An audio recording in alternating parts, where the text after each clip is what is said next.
Welcome to Influence, the show all about the College of Agriculture and Life Sciences at Mississippi State. Today, our special guest is Rima Musser. Rima is a lecturer in the College of Ag and Life Sciences, but she is so much more, and we're excited to welcome her and learn all about what she's doing. Welcome, Rima. Thank you so much for having me. Yes, and so tell me a little bit about yourself. So I was born in India, born and raised there. Then I moved to the US, continued with my undergraduate studies here, got my master's, and then my PhD. And then, so I have educational experience both in India and the US, and I have lived in India, Bangladesh, US. In the US, I have lived in the north of the US, and then now I'm currently in the south.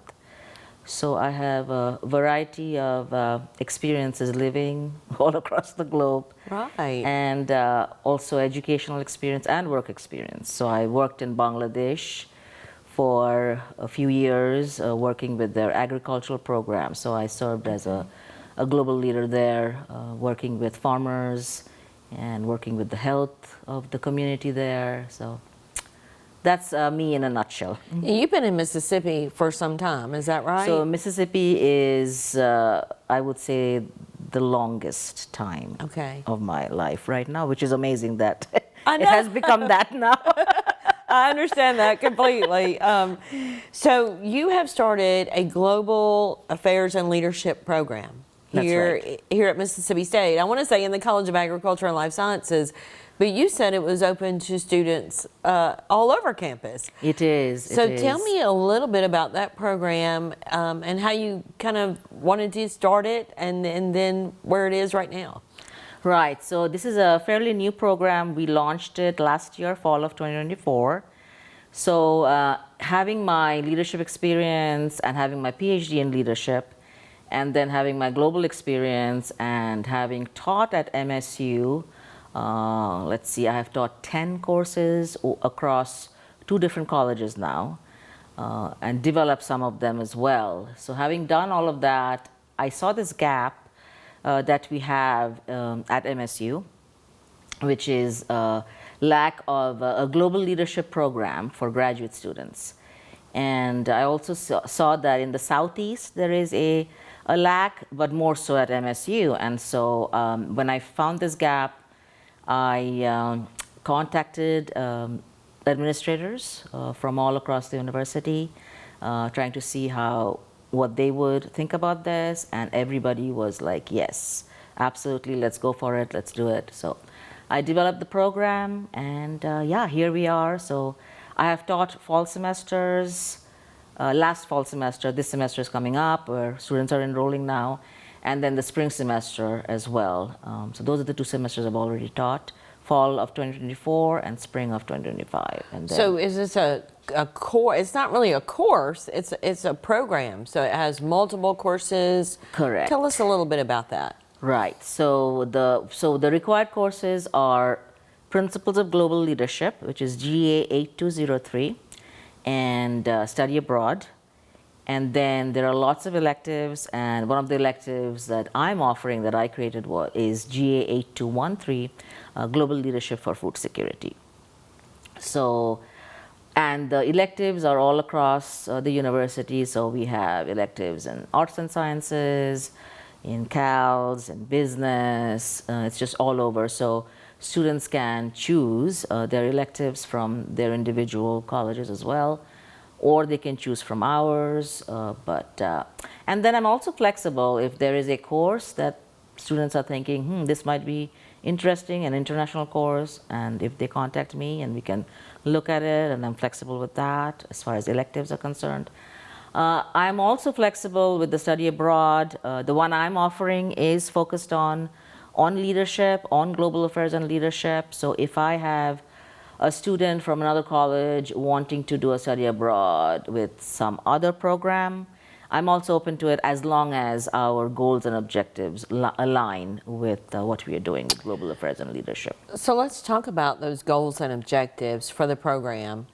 You said you saw a gap and you wanted to fill that gap. What what was the gap? Obviously, maybe we need more global leadership, but what are the objectives of your program, and how will they prepare students to be better global citizens? Right. So the principles of global leadership, that course focuses on developing competencies on global awareness, workforce competitiveness, because regardless of where students are placed after they graduate, they either in the US or abroad, they will be working with global teams. Because it is a small world now, and you may be working here in the US, but in your team, you will be leading and interacting with people from across the globe. You may have somebody from Japan, you may have somebody from Bangladesh, you may have somebody from India. You may have 5 people, but 5 of them are from 5 different countries.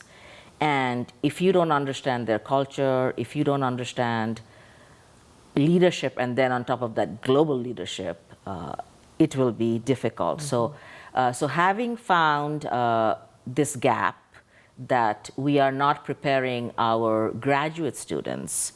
It is, they are competent in their majors, but they are not competent in the global leadership area. So having seen that gap, I said, why not? Let's see how we can fill up this gap. And like I said, for students for CALS, for the vet school, for engineering, for arts and sciences, business, it is open to everybody, master's and PhD students. So that is what the principles of global leadership is addressing. Then the study abroad, what it does is experiential learning is so important, hands-on experiential learning and talking to global leaders. The study abroad actually opens up that avenue for students to interact with global leaders. So the last study abroad we did, went to Puerto Rico. And even though Puerto Rico is an unincorporated territory of the U.S., it is a different culture. As people there speak Spanish or English, we call it Spanglish. But it's a beautiful place, so the students get both the cultural, the educational, historical understanding of the place, but then they meet one-on-one with global leaders. So we met with the Boston Scientific CEO. He is like over all of the Caribbean island. And it's a biotechnology, biomedical engineering firm, and he spoke to us for like 3 hours. And just hearing from somebody who is a global leader and his experiences, the students just loved it. That's just one of the examples. We also went to Martex Farm, which is another multinational company. They export tropical fruits all across Europe and to the US as well, and we talked to the CEO there. We went to Corteva Agriscience, which is an ag global company. So there we also communicated with the global leaders there and just learned from them, their experiences. We went to Pilgrim's Pride, which is a multinational company, but their local company in Puerto Rico is called Toricos. Okay. And so we watched chickens from live chickens all the way, going through the whole process, and then how they would look like in Sam's Club. And they actually sell it fresh, like it's not frozen. There's a lot of chickens in Puerto Rico. I know, I know. For a small island, it seems like. It is. Yeah. So, so that was that, experiential, hands-on, engaging with the global leaders. So that's a one-of-a-kind experience that if students don't go on these trips, they're not, getting that exposure. Right. And so I'm very flexible on that. Like I said, if they want to come on my study abroad, that is wonderful. But then if I can align those goals and objectives that I have to meet with these global leaders and have that interaction with them. And if another program is doing it and would do it like I am doing it, I'm open to, them going with that other study abroad as well, as long as they can come back and tell me, this is what I learned. Right. And I'm open to working with other study abroad programs as well. But I definitely want our students to go on these study abroad programs. That is so important, to experience it. And many times students will say money is a problem. Well, it should never be a problem. I think we as a university, as colleges, and I know many of our colleges are helping students out with scholarships, and many professors are even they have a fund for them. It's just because everybody understands the importance of it. So I don't want money to be an issue for any student. So if they are having issues, please come to us and we will work it out. But getting this experience is so important. Right. And so, you know, a lot of people might see, our students will see the title, Global Leadership, and think, well, I'm not going to move out of the U.S. I'm going to work right here in the States. But, you know, study abroad and understanding different cultures can change a student's perception. And so I want to talk a little bit about what you've seen in your students, how it has changed them, you know, whether it be education, you know, mentally, or how they treat other people even. What do you think? So yeah, it was very interesting. Let's see, right before we were done with the spring semester, what we did was, my students actually, they said, we want to present this to others. And they wanted to talk about what they learned, how their lives have changed. So I was hearing from them. And so not only have I seen, observed, but they were actually talking and telling the group how this study abroad experience, the whole program has changed their lives. So, you know, and I had students ranging from like the 20s to upper 60s. So, you know, I had students from all across the university of all, different ages. But they were like, some of them were like, I've been to so many places, but I have never went to a country and then seen things from this angle, from this perspective. Right. It opened my eyes because now I was able to interact with people, interact with other people. And it also made me realize that even if I don't go anywhere, you know, one of the students said, even if I don't go anywhere, I'm still working here, right next to me, and he's pointing like, here is somebody from Nepal, right? Right. We are studying together, we will be working together. And so to be able to understand other cultures, to be aware, have empathy, be adaptive. Those are some of the competencies. Communication is so important.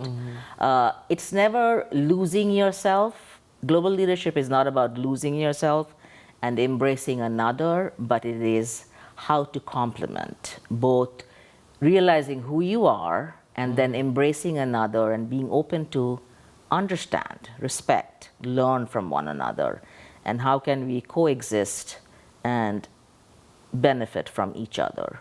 That is what global leadership is. It's basically understanding one another, having respect for one another, and having empathy, having that trust, but never losing yourself, but it is more being understanding another. Okay. Well, thank you so much. This has been a great discussion about global leadership. And I found out it's offered on campus or online. So if you're interested, look up Dr. Rita Musser, and see how you can get involved in her class. Thank you so much for joining us. No problem. Thank you for having me. And please tune in next time for Influence, where we'll have guests talking about food science innovation.